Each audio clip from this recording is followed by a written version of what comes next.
अस्सलाम वालेकुम, कैसे हैं आप सब? आई होप आप सब बिल्कुल ठीक ठाक होंगे।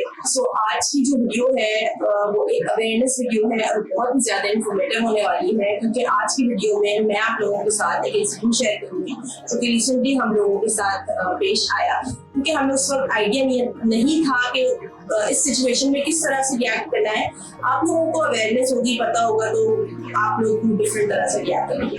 वीडियो बनाने का मकसद सिर्फ ये है कि खुदा ना खास्ता अगर आप लोगों में से किसी के साथ भी इंसिडेंट होता है तो आप लोगों ने उस वक्त क्या मेडिकल हेल्प लेनी है और किस तरह से रिएक्ट करना है। तो वीडियो को स्टार्ट करते हैं। अच्छा, ये इंसिडेंट हमारे साथ ईद के दिनों में पेश आया था और उस टाइम पर मैं यानी मेरे फादर इन लॉ के घर पर हम लोगों की दावत थी, तो हम लोग वहाँ गए हुए थे। जब वहाँ पर अरिशा को सडनली फीवर हो गया और बहुत ज्यादा तेज बुखार नहीं था, बट बुखार था। तो अरिशा की जो पुप्पो है छोटी वाली, उन्होंने क्या किया, अरिशा को जो है वो बुखार में वो सिरप दे दिया, जो कि यूजुअली हम देते हैं पैराडॉल, ब्रूफिन, कैल्पोल जो भी होता है। तो उस वक्त जो अवेलेबल था वो अरिशा की पुप्पो ने अरिशा को फॉलो किया। अच्छा, सिरप पीने के बाद अरिशा का बुखार उतर चुका था और बुखार नहीं था। हम वहाँ दावत से घर आ गए वापस, रात में भी अरिशा को बुखार नहीं था, माशाल्लाह से शी वाज ऑल नॉर्मल। उसके बाद देन सुबह में फजर के टाइम पर जब मैं उठी थी तो मैंने अरिशा को बुखार चेक किया था, अरिशा को बुखार नहीं था। अच्छा, मुझसे जो मैं बोलूंगी, जो ब्लंडर मुझसे हुआ वो ये हुआ, वो आई थिंक हम सभी करते हैं कि हम लोग, उनका एक स्टैंडर्ड होता है कि हम बच्चे को माथे पे हाथ लगाते हैं, हम देखते हैं जी अगर बच्चा गर्म हो रहा है तो इसका मतलब उसको बुखार है, और अगर ठंडा है तो बुखार नहीं है। जबकि हम थर्मामीटर जो होता है ना, उससे यूजुअली चेक करना चाहिए कि बच्चे को बुखार है या नहीं। वैसे अक्सर ये होता है कि हाँ बच्चे को बुखार हम चेक कर लेते हैं थर्मामीटर से, लेकिन उस टाइम मुझसे जो ब्लंडर हुआ वो ये हुआ कि मैंने जो है वो जस्ट चेक किया हाथ लगाकर, बच्चे को बुखार नहीं था, तो मुझे लगा शायद बुखार नहीं है। पॉसिबली कि उस टाइम बुखार हो, अगर मैं थर्मामीटर से चेक करती तो शायद उस पर बुखार आ जाता। खैर बहरहाल उस वक्त अरिशा को बुखार नहीं था। देन 7 बजे मुझे अरिशा ने उठाया है और अरिशा ने मुझसे पानी मांगा, मैंने अरिशा को पानी दिया और मैंने वैसे ही चेक किया तो अरिशा को बुखार हो गया।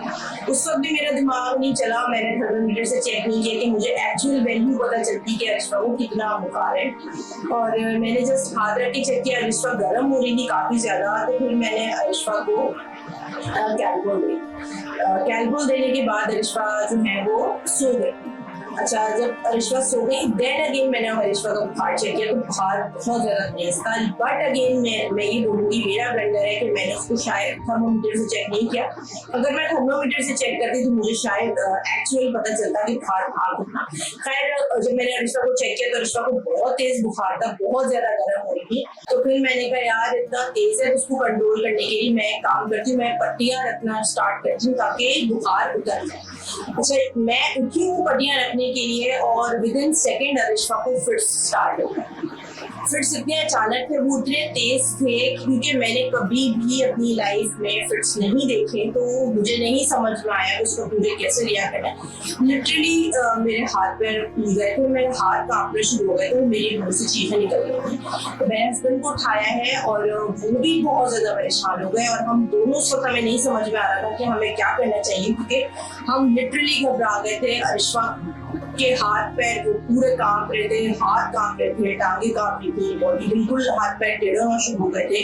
कुछ उस वक्त समझ में नहीं आ रहा था, आंखें ऊपर चली गई थी। तो मेरा बस उस वक्त दिमाग में था कि मेरी बच्ची गई। लिटरली मेरा उस वक्त कुछ नहीं समझ में आ रहा था, बस मेरे दिमाग में था कि बिजली मेरे हाथ से चली गई, क्योंकि मुझे नहीं पता था कि फिट्स किस तरह से बच्चों को होते हैं। खैर बहरहाल हस्बैंड ने फौरन से ले जाया। अच्छा, हमारे दिमाग में क्या होता है कि बुखार बहुत ज्यादा दिमाग में चढ़ गया जब भी फिट्स बच्चों को आ रहे हैं, तो हम क्या करते हैं कि हम फौरन सर पे पानी डाल देते हैं, बच्चे की टांगे धुला देते हैं, बच्चे को नहला देते हैं। तो बस उन्होंने बुखार उतारने के लिए अरिशा को सिंक के अंदर अरिशा की टांगे पूरी धुलाई, फिर सर की सर पानी में किया, पूरा धुलाया, अच्छी तरह से मुंह वॉश कराया। उसके बाद क्या हुआ कि अरिशा जो है ना वो बिल्कुल सडनली ब्लू हो गई, हाथ पैर बिल्कुल मुड़ गए और मुंह से झाग निकलना शुरू हुआ। जब ये कंडीशन मैंने अरिशा की देखी तो उस वक्त मैं इतना घबरा गई और इतना परेशान हो गई कि मुझे नहीं समझ में आ रहा था, क्योंकि झाग जब देख लेना तो उस वक्त जो है ना मैं बिल्कुल नम हो गई थी, नहीं समझ में आ रहा था कि अब मैं क्या करूं। और बस एक ही सिर्फ बस सिर्फ एक ही चीज़ थी कि अल्लाह मेरी बच्ची को बचा ले, अल्लाह मेरी बच्ची को बचा ले, इसके अलावा और कुछ मेरे मुंह से नहीं निकल रहा था। और उसके बाद अरिशफा जिस कंडीशन में थी, हमने अरिशफा को कपड़े भी चेंज नहीं कराए, अरिशफा जिस कंडीशन में थी हम उसी हालत में अरिशफा को लेकर लिटरली भागे हैं, हॉस्पिटल लेकर गए, अरिशफा को इमरजेंसी में लेकर गए, पीएफ बेस हॉस्पिटल है वहाँ पे हम लेकर गए। हॉस्पिटल बहुत अच्छा है, वो एक अलग स्टोरी है, बट यस वहाँ इमरजेंसी में हम लेकर गए। वहाँ जो है वो उनकी जो स्टाफ थी, नर्स वगैरह या जो डॉक्टर्स वगैरह थे, वो बहुत अच्छा स्टाफ है वहाँ का। खैर उन्होंने फिर ट्रीट करना शुरू किया अरिशफा को, बट हमें उस वक्त अंदाजा नहीं था कि जो बच्चे को पानी लगा देते हैं हम, तो वो बच्चा जो है वो शिवर करना शुरू कर देता है। अरिशफा के साथ भी सेम एग्जैक्ट यही हुआ, और अरिशफा ने ना शिवर करना शुरू कर दिया। इतनी ज्यादा शिवरिंग हो रही थी कि अरिशफा की पूरी बॉडी कांप रही थी लिटरली, और बहुत ज्यादा झटकों के साथ कांप रही थी वो, लाइक उछल रही थी अरिशफा। तो उसके बाद उन्होंने इंजेक्शन वगैरह लगाया, ड्रिप लगाई, और उसके बाद अरिशफा को उन्होंने एडमिट कर लिया कि हम उनको चेक करेंगे और सब चीज़ करके जब ये ओके हो जाएंगी तो फिर हम जो है वो आपको घर भेजेंगे, हम बच्ची को डिस्चार्ज कर देंगे। खैर उसके बाद अरिशफा पूरा दिन एडमिट रही है। रात में उनके डॉक्टर आए हैं और उन्होंने चेक किया है अरिशफा को, फिर ओके किया और घर भेज दिया। और अल्हम्दुलिल्लाह उसके बाद अरिशफा को कभी भी बुखार अब नहीं चढ़ा है। उसके बाद चढ़ा भी है तो बहुत मामूली, और वो सिरप वगैरह देते हैं तो बुखार सही हो जाता है। अब जो असल चीज़ थी, जो मेरा मेन फोकस था कि मैंने ये वीडियो क्यों बनाई, उसका रीज़न ये था कि मैं आप लोगों के साथ शेयर करूं कि अगर खुदा ना खास्ता किसी के साथ ये कंडीशन होती है, क्योंकि हमें नहीं पता था तो हमने उसको डिफरेंट तरह से रिएक्ट किया, हम घबरा गए थे, हमारे हाथ पैर फूल गए थे। तो मेरी डॉक्टर से डिटेल मैंने बात की इस सारी सिचुएशन के ऊपर कि यार खुदा ना खास्ता अगर नेक्स्ट टाइम अगर कोई इस तरह का वाकया होता है तो मैं उसको किस तरह से हैंडल करूं या क्या मुझे करना चाहिए। सबसे पहले तो जब भी बच्चे को आप फिट्स हो, अगर खुदा ना खास्ता किसी के बच्चे को ये सीजर्स या फिट्स की कंडीशन होती है तो उस वक्त आपने घबराना नहीं है, आपने बच्चे को करवट की तरफ बच्चे को लिटा देना है। बच्चे के मुंह में कोशिश करना है कि कोई चीज़ नहीं देनी, मतलब अपनी उंगली नहीं देनी। वो हम चेक करते हैं कि यार जबान तो दांत में ना आ जाए, आपने कुछ ऐसा नहीं करना, उसका मुंह ज़बरदस्ती नहीं खोलना, बच्चे के साथ आपने ज़बरदस्ती नहीं करनी। लाइक अगर उसके हाथ पैर वो हिला रहा है, कांप रहा है, तो उसके हाथ पैर पकड़ के आपने ये नहीं करना कि आपने हाथ पैर पकड़ लिए उसके कि उसको आप काम कर रहे हैं, हाथ पैर पकड़ रहे हैं, बच्चे को छोड़ दें, उसको साइड पे लिटा दें। तो वो फिट्स जो है ना वो यूजुअली 5 मिनट्स के अंदर अंदर खुद डिजॉल्व हो जाते हैं। उसके बाद फिर आप बच्चे को इमरजेंसी पे लेकर जाए। अच्छा, हमसे जो हुआ कि हमने पानी में डाल दिया। यूजुअली हम कहते हैं ना बच्चे को पानी में डाल दो, उसका सर गीला कर दो, तो वो जो हमने अरिशफा के साथ किया, क्योंकि अरिशफा छोटी है, 2 ईयर माशाल्लाह से 2 साल की हो गई है, तो 2 साल के बच्चे को अगर आप इस तरह से पानी से आप डायरेक्ट एक्सपोज कर देते हैं तो जो उन बच्चों के लंग्स हैं, जो हमारे लंग्स हैं, उस पर एक लेयर होती है फैट की, बच्चों के लंग्स पे वो फैट की लेयर नहीं होती, तो बच्चों के लंग्स डायरेक्ट एक्सपोज होते हैं, तो उससे बच्चों की बॉडी शॉक में जा सकती है, शिवरिंग की कंडीशन हो सकती है। तो उतने छोटे बच्चों को आपने पानी में नहीं डालना। अच्छा, अब हमें जो डॉक्टर ने प्रिकॉशंस बताई हैं वो मैं आप लोगों के साथ ज़रूर शेयर कर देती हूँ कि खुदा ना खास्ता अगर किसी के बच्चे को फर्स्ट टाइम ये चीज़ होती है तो वो मेंटली तौर पे इस चीज़ के लिए तैयार है। सबसे पहली चीज़, बच्चों को फिट्स क्यों होते हैं। बच्चों को फिट्स होने के बहुत सारे रीजंस हैं।